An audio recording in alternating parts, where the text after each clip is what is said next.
Princess! Antay mo naman ako! Bilisan mo kasi, Bebang! Malapit na tayo sa bahay natin eh! Wait lang! Ano ba yan si Princess? Ang bilis-bilis naman tumakbo! Bilis, Bebang! Malapit ko na makita si nanay!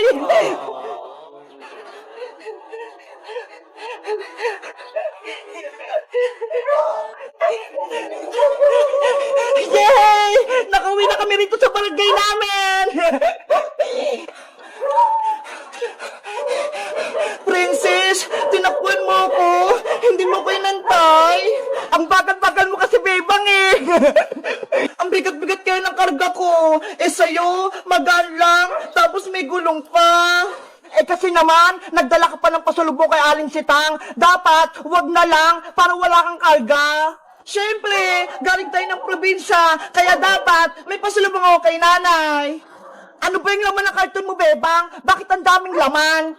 Mga gulay ito, pati prutas. Ito yung pinitas natin kahapon, di ba, sa bukid? Ayo nga, galing pala tayo ng bukid kahapon. Ang saya natin sa probinsya, ang daming pagkain. Kaya nga eh, tahimik, tapos malinis yung kapaligiran, ang presko pa ng hangin. Sana, doon na lang tayo tumira, Bebang, no? Para lagi tayong masaya. Kaso, may iwan naman dito si nanay. Panigurado malulungkot siya. Miss mo na ba sa Aling Sitang, Bebang? Oo, miss na miss ko na si nanay. Gusto ko na siyang mayakap. Eh paano? 'Di ba? Nandun pa sa Aling Margaret sa bahay niyo pati si Maria. Ang sabi nila, ampun ka lang. Eh di bawal ka rin tumira. Kahit anong sabihin nila, kahit ampun ako ni nanay, mahal ko pa rin siya. Hindi ko siya iiwan. Siya pa rin yung nag-iisa kong nanay. Wow! Ang bait mo naman, Bebang! Kaya ikaw, Princess, mahalin mo lang si Aling Tere. Kahit lagi kanyang pinapagalitan at tinuutusan, huwag kang magtatampo sa kanya. Kasi lahat ng mga nanay, mahal ang kanilang mga anak. Mahal ko naman si nanay kasi lagi niya akong inaalagaan, pati binibigyan ng baon sa school, pati mga pagkain binibilhan niya rin ako. Kahit hindi kanya bigyan ng baon, dapat mahalin mo pa rin yung nanay mo. Hindi pwede yun no, dapat lagi akong may baon para may pagkain ako sa recess. Princess, kung anong ibigay sa atin ng magulang natin, dapat tanggapin lang natin. Maliit man o malaki yung baon mo, dapat maging masaya pa rin tayo. Kasi pinaghirapan nila yung mga binibigay nila sa atin. Sige na nga, hindi na nga ako magreklamo kay nanay. Ayan, dapat laging ganyan, Princess. Mahalin natin yung nanay at tatay natin.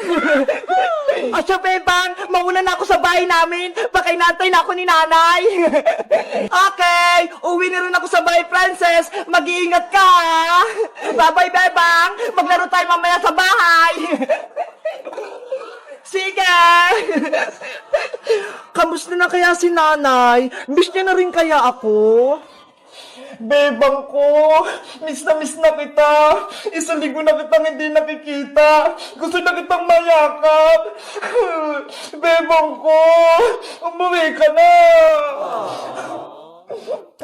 Tara, Big Bird, umuwi na tayo.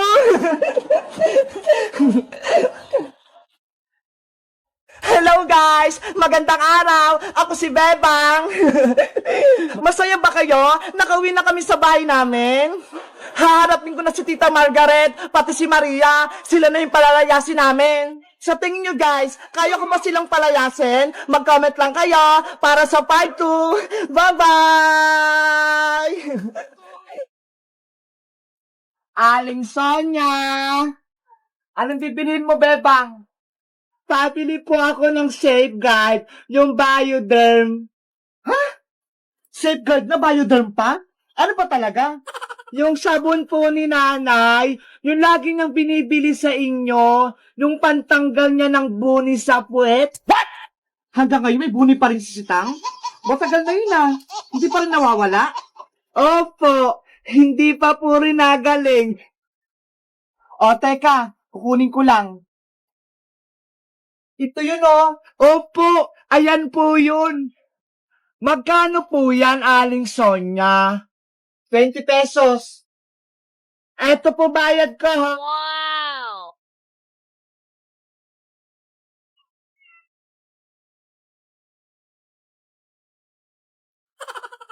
Andyan ka pa rin?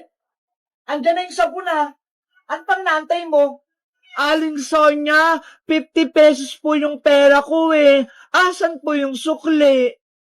50 pesos ba? Parang 20 lang yun ah. Oh 50 po yun. Tignan nyo po dyan sa lagayan. O, teka lang, titignan ko. Ay, 50 nga. Sorry naman, di ko napansin. O, eto na sukli mo, Bebang. Salamat po.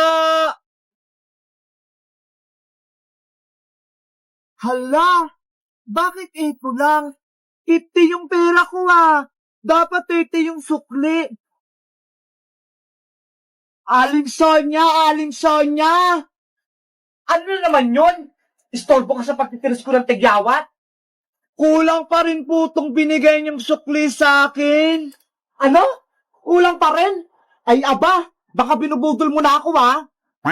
Di ba po 50 pesos yung pera ko, 20 pesos yung sabon, dapat 30 yung sukli niyo sa akin. Magkano ba binigay ko sa'yo? Ito po 20 pesos lang. Ay, oo nga, kulang. Buti na lang, marunong na ako magbilang, hindi na ako mapapagalitan ni nanay. O Bebang, ito na sukli mo ha, wala nang kulang yan. Thank you po, Aling Sonya. Sa susunod po, magamit kayo ng calculator para hindi kayo malito. 1 hour later. Papili po ulit, Aling Sonya. Ano yun, Bebang? Magkano po yung Colgate na close-up? What? Ito ba? Ayan nga po. 8 pesos lang. Wow! Eto po yung bayad.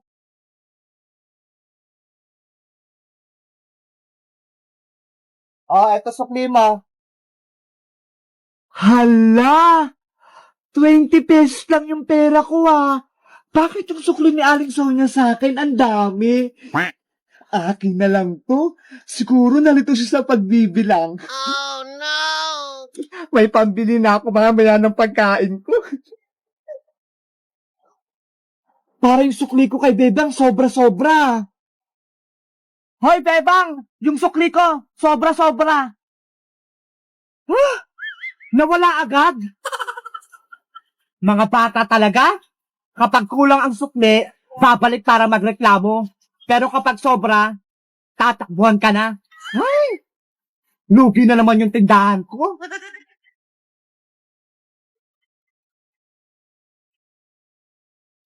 Bebang, tulungan mo ko. Ginawa kong palaka ni Princess. Kokak, kokak, kokak. Iska, nandyan na ako. Iniligtas kita.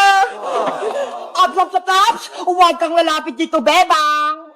Pero Princess, kukunin ko si Iska.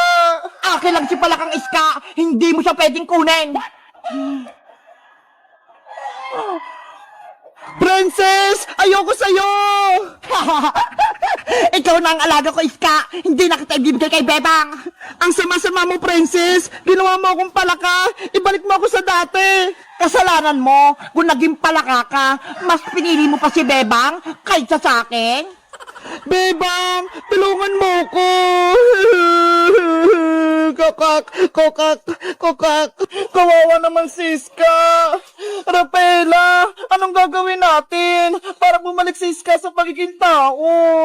Wala akong magagawa, Bebang. Wala akong kapangyarihan. Dapat mabawi natin yung magic wand ko mula kay Princess. Paano? May magic nga si Princess Malakas siya. Baka mamaya gawin niya rin tayong palaka. Kasalanan ko to. Hindi sana nangyari maging palaka si Iska kung hindi ko nawala yung magic wand ko. Huwag mo lang sisihin yung sarili mo, Rafaela. Magtulungan na lang tayo para maibalik sa yung magic wand mo. Sige, lituhin natin si Princess Bebang. Agawin natin sa kanyang magic wand ko. Tama, kaya natin si Princess. Mukhang may pinaplano ang Diwata, tsaka si Bebang, pues, hindi sila magtatagumpay. Princess, patakasin mo na ako. Ibalik mo na ako sa dati. Ayoko nang maging palaka. Kokak, kokak, kokak. Tumahimik ka palakang iska. Gusto mo? Itapong kita sa sapa. Ayoko. Hindi ako marunong lumangoy. May naisip ako. Iuhulog kita sa tubig. Palakang pangit. Princess, wag! Oh no! Princess, bitawan mo si Iska! Agawin ng magic wand! Sige, lumapit lang kayo! Sugad! Abra! Kadabra! Nasaan na si Princess? Nawala siya! Ano, Bebang? Akala nyo, mahuli nyo ako ng basta-basta? Hindi na!